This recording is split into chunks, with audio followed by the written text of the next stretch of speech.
आप सभी दर्शकों का एक बार फिर से स्वागत है। जी हाँ दोस्तों, शिक्षा, साहित्य और पत्रकारिता के मंच में अलग अलग तरह के इंटरव्यू जब आपको दिखाते हैं, तो इसी कड़ी में आज हमारे साथ कोटा जिले के एक युवा सितारे, युवा लेखक जो शिक्षक भी है और शिक्षक के साथ साथ में एक बहुत ही बेमिसाल युवा लेखक भी हैं। इनकी 2 किताबें जो हमारे साथ में रखी हुई है, तो इन पर आज हम चर्चा करेंगे। यानी कि किताब पर चर्चा का ये इंटरव्यू रहने वाला है। तो ये इस इंटरव्यू से आपको बहुत कुछ सीखने को मिलेगा। इनकी 2 किताबों में क्या है और लेखन के क्षेत्र में कैसे लेखन किया जाता है, कैसे इस फील्ड में अपना करियर बनाया जाता है, इन सब बातों पर हम इस इंटरव्यू में चर्चा करेंगे। तो पूरा वीडियो जो है वो आपको ज़रूर देखना है। तो सर, सबसे पहले स्वागत करते हैं आपका हमारे इस यूट्यूब चैनल पर। हमारे साथ जुड़ रहे हैं दौसा जिले के देवेंद्र जी गौतम। बहुत बहुत स्वागत है सर आपका। बहुत बहुत धन्यवाद सर, आभार आपका। इसको मतलब यूँ बिल्कुल फ्रेंडली पीछे होकर बैठो, आप आराम से रिलैक्स हो गए, है ना। बिल्कुल ऐसे ही यूँ रखना माइक को और बिल्कुल आप आराम से बिल्कुल फ्री होकर जवाब देना, है ना। तो हमारे साथ जुड़ रहे हैं दौसा जिले के देवेंद्र जी गौतम, जिनकी हाल ही में एक नई किताब आई है सेंसिटिव सोनेट्स, उसके बारे में, और एक पहले की जो किताब है उसके बारे में भी हम बात करेंगे। तो सर, सबसे पहले तो आपका हमारे इस प्रोग्राम में स्वागत है सर। धन्यवाद, आभार सूफी साहब, बहुत बहुत धन्यवाद। सर, पहले तो अपने बारे में बताइए कि आप दौसा जिले के हैं और आप कोटा जिले में नौकरी करते हैं। तो अपने बारे में और अपने फैमिली बैकग्राउंड के बारे में बताइए। जी, मैं दौसा के एक छोटा सा कस्बा सिकंदरा से बिलोंग करता हूँ। मैंने अपनी सीनियर सेकेंडरी की पढ़ाई वहीं से पूरी की और मैंने अपनी बैचलर डिग्री जो है बांदीपुर से मैंने सैनिक कॉलेज से पास आउट हूँ। राजस्थान यूनिवर्सिटी से मैंने अंग्रेजी साहित्य में बीए और एमए किया है। और अच्छा, आपने जो है दौसा जिले में पढ़ाई की है और कोटा जिले में आप नौकरी कर रहे हैं, इसकी क्या वजह है सर? कोटा पसंद है या कोई मजबूरी है? जी सर, मजबूरी भी कह सकते हैं हम इसे, और एक तरीके से देखा जाए तो कोटा मेरी फर्स्ट प्रायोरिटी था। एजुकेशन के फील्ड में जो कोटा का नाम है, एजुकेशन हब सिटी बनता जा रहा है, तो मैं चाहता था कि मुझे वहाँ पर अच्छे अवसर मिले, क्योंकि मैं इंग्लिश जयपुर में भी पढ़ाता था, लेकिन जयपुर से बढ़िया जो फील्ड है टीचिंग लाइन में, वो कैरियर यहाँ पर कुछ ज़्यादा बेहतर लगता है मुझे भी। कौन से साल की पोस्टिंग है आपकी? 2018 में पोस्टेड हो सर। अच्छा, 2018 में सर जो है वो कोटा जिले में पोस्टेड हुए हैं और इनकी जो पहली किताब है वो हमारे पास है। किताब का नाम है द इंग्लिश टीचर। ये आप देख सकते हैं, ये किताब है द इंग्लिश टीचर, जो सर की पहली किताब है।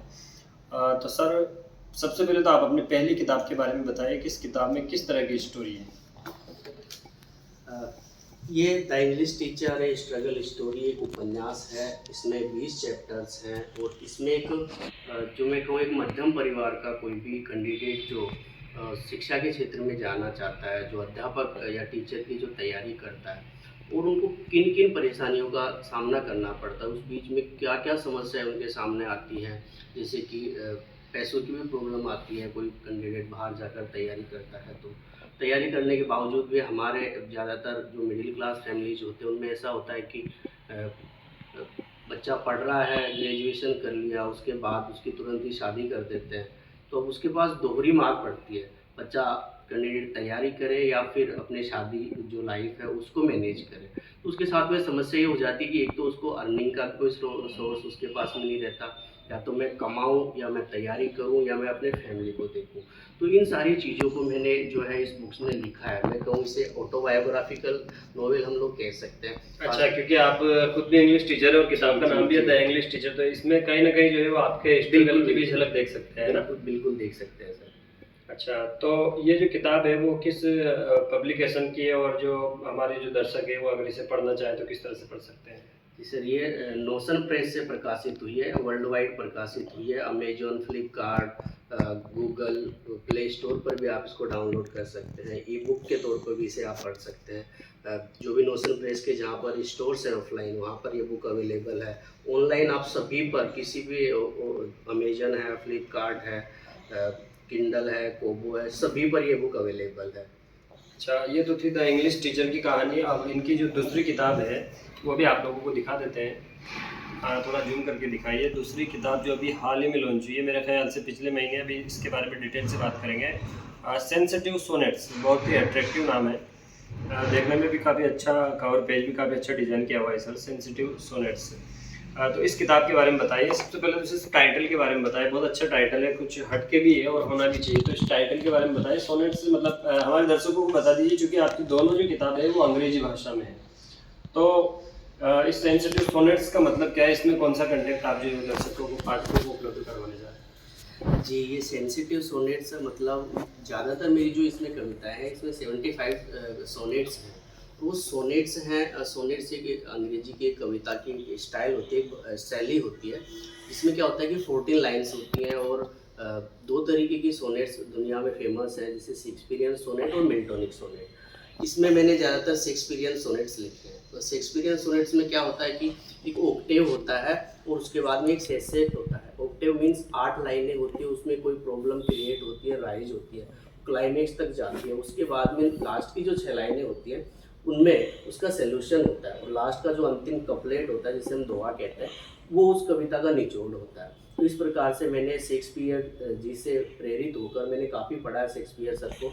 तो उनकी जो कविताएं हैं, सोनेट्स उन्होंने लिखी है, उन्हीं के आधार पर मैंने अपने जीवन में जितने भी कुछ अनुभव प्राप्त किए हैं, जो समसामयिक घटनाएं हैं, उन पर आधारित होकर, उनसे प्रेरित होकर मैंने ये लिखी। और सोनेट्स चूँकि इसमें ज़्यादा है, इसलिए मुझे लगा कि काफ़ी दिनों से मैंने इस पर काम किया टाइटल पर मुझे कोई सूटेबल टाइटल मिल नहीं रहा था। फिर अचानक एक दिन से मैं कहीं पर सेंसिटिव वर्ड्स कहीं पर पढ़ा था कि यार किसी ने मुझसे कहा था, यार तू बहुत ज़्यादा सेंसिटिव है यार, जरा जरा सी बात को मतलब ऐसे सीरियस ले जाता है, तो बहुत सेंसिटिव है। तो वहाँ से मैंने सेंसिटिव उठाया और सोनेट्स तो इसमें थी। इस प्रकार से मैंने इसका टाइटल रखा सेंसिटिव सोनेट्स। अच्छा, ठीक है। और अंग्रेजी जो है, इस बात में कोई शक नहीं है कि यूनिवर्सल लैंग्वेज है। लेकिन आप जानते हैं कि आप जिस बैकग्राउंड से आते हैं और जहाँ पर आप नौकरी भी करते हैं, वहाँ पर जो है वो ज़्यादातर हिंदी के पाठक मौजूद हैं। तो ऐसे में जो है वो पाठक इन दोनों किताबों से किस तरह से जुड़े, क्योंकि आपकी दोनों किताबें जो है केवल इंग्लिश में ही है ना। तो इसको पाठक किस तरह से पढ़ सकते हैं? वो पढ़ना तो चाहते हैं आपको, लेकिन पढ़ नहीं पाते हैं। जी देखिए सूफी साहब, बात यह है कि मैं पहले तो खुद इंग्लिश का टीचर हूँ, इंग्लिश लैंग्वेज पढ़ाता हूँ। अब आप सपोज कीजिए यदि मैं उसे हिंदी में लिखूँगा तो लोग क्या कहेंगे, यार या तो इसको इंग्लिश आती नहीं अच्छे से, इस वजह से हिंदी में लिख रहा है। टारगेट ऑडियंस को टारगेट करना मेरा मकसद नहीं है। मेरा मकसद है कि यार लोग क्या कहेंगे। आप देखिए यदि मैं हिंदी में लिखता हूँ, कोई कहेगा यार है तो इंग्लिश का टीचर, बंदा हिंदी में लिख रहा है, it means he does not know how to write in English, that's why I use to write in English. इसलिए मैं अंग्रेजी में लिखता हूँ। दूसरी बात यह है कि इनकी जो भाषा है इतनी सरल भाषा है कि इसे कोई भी आदमी पढ़ सकता है। जो भी थोड़ा बहुत पढ़ना जानता है, 10वीं 12वीं जिसने पढ़ाई की है, वो कैंडिडेट्स इनको आसानी से पढ़ सकता है। उतनी हार्ड नहीं है इंग्लिश जितनी कि जैसी लिटरेचर में होती है। मतलब नॉर्मली इंग्लिश है, साधारण बोलचाल में जो हम भाषा यूज करते हैं उस भाषा का प्रयोग किया गया है इसमें। तो मैं चाहता हूँ कि जो कोई भी यदि इसे पढ़ना चाहता है तो वो आराम से पढ़ सकता है, यदि वो 10वीं 12वीं पास किया हो।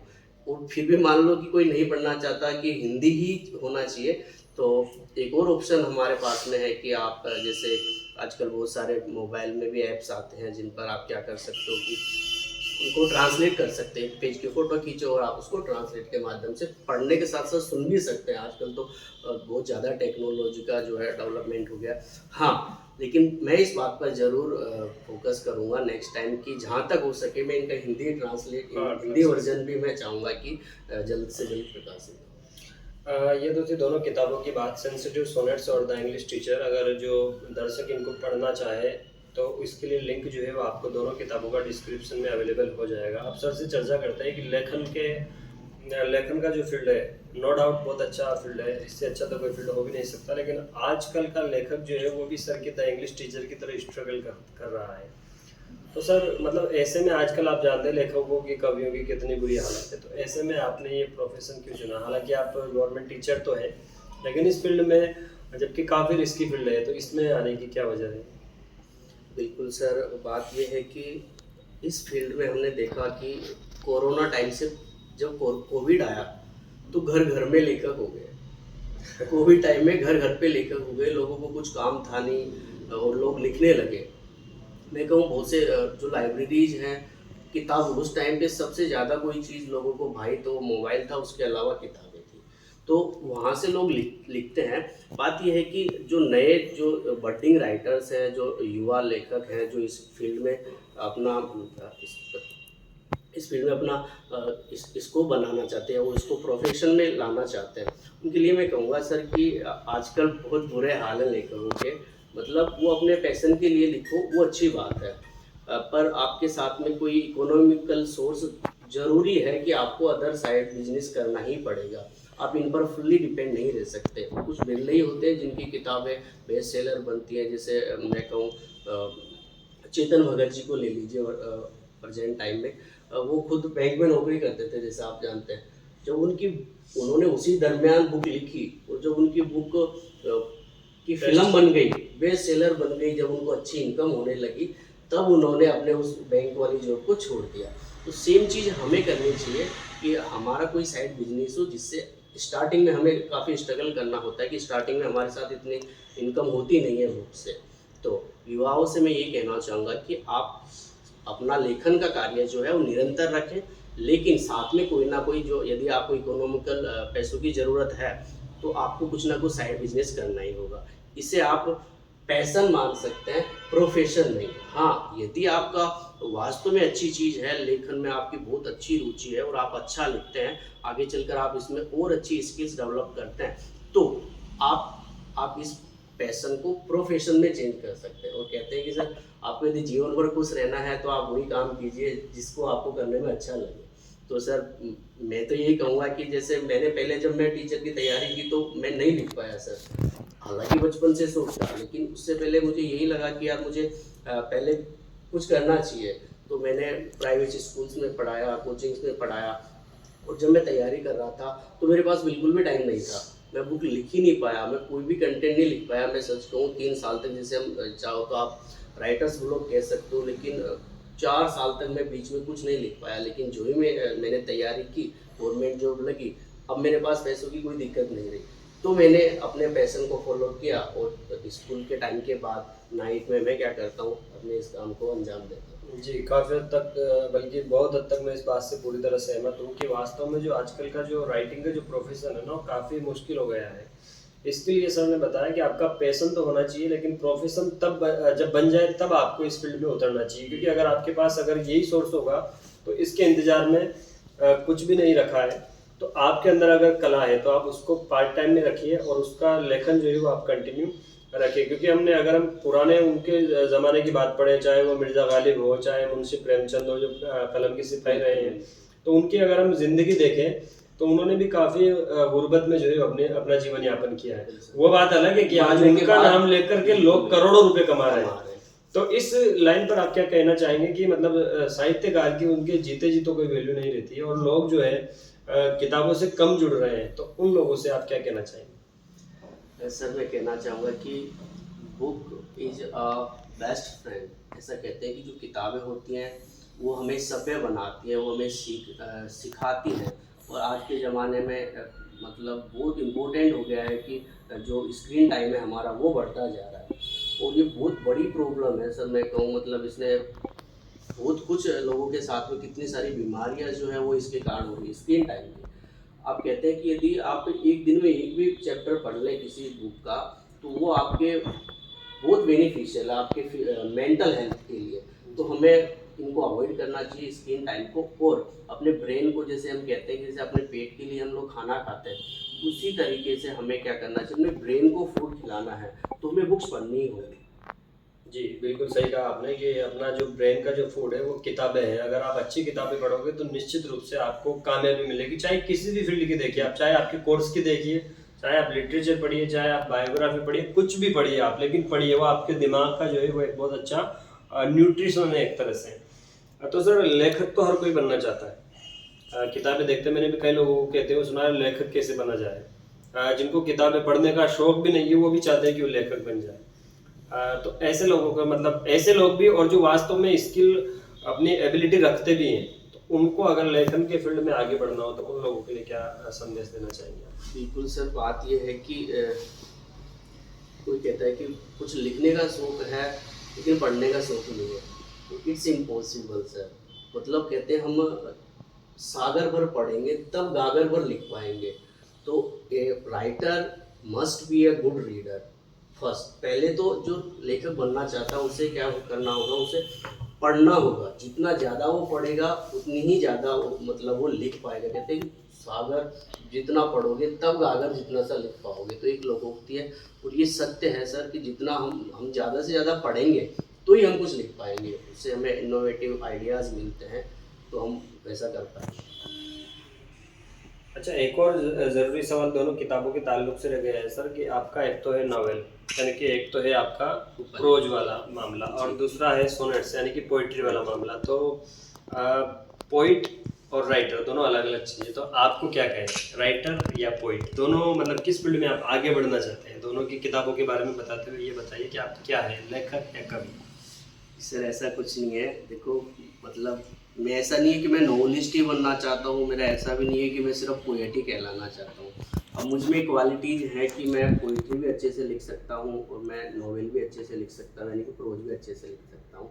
तो आप मुझे कुछ भी एज ए वर्साटाइल जीनियस कह सकते हो कि मैं दोनों में मेरी रुचि है और आगे चल के हो सकता है मैं बायोग्राफी लिखूँ, हो सकता है मैं कोई मेमोरेंडम लिखूँ, मतलब हो सकता है कोई यात्रा वृत्तांत, कुछ भी हो सकता है। मतलब ऐसा फिक्स नहीं है कि मेरा मुझे सिर्फ नॉवेल ही लिखने हैं, ऐसा कुछ भी नहीं है सर। यू कैन कॉल मी। अच्छा, अगर आगे इन फ्यूचर जो है आप टीचर भी हैं और राइटर भी हो गए और अब तो पोइट भी हो गए, अब राइटिंग और टीचिंग के फील्ड में से कभी ऐसा मौका मिले, जैसे आपने चेतन भगत का नाम लिया था, तो दोनों प्रोफेशन में से किसी एक को चुनना पड़े तो क्या चुनेंगे? इसे देखिए, मतलब ये तो बहुत ही गंभीर तरीके का सवाल आपने पूछा है। देखिए मतलब पढ़ाने से मुझे एनर्जी मिलती है। मैं कहूँ मुझे आइडियाज़ कहाँ से आते हैं, तो मुझे मेरे प्रोफेशन से आते हैं। मैं जहाँ पर पढ़ाता हूँ तो सारे दिन भर बच्चों के बीच में रहता हूँ। वहाँ पर नए नए जो टॉपिक्स पढ़ने को मिलते हैं, चैप्टर्स पढ़ने को मिलते हैं, बच्चे कौन से प्रॉब्लम्स को ज़्यादा फेस कर रहे हैं। मैं कहूँ कि मुझे जो आइडियाज़ हैं वो बैठे बैठे घर पर नहीं आएंगे, जब फील्ड में जाएंगे तो ही मुझे आइडियाज़ आते हैं। मैं कहूँगा कि टीचिंग भी मेरा पैशन है सर।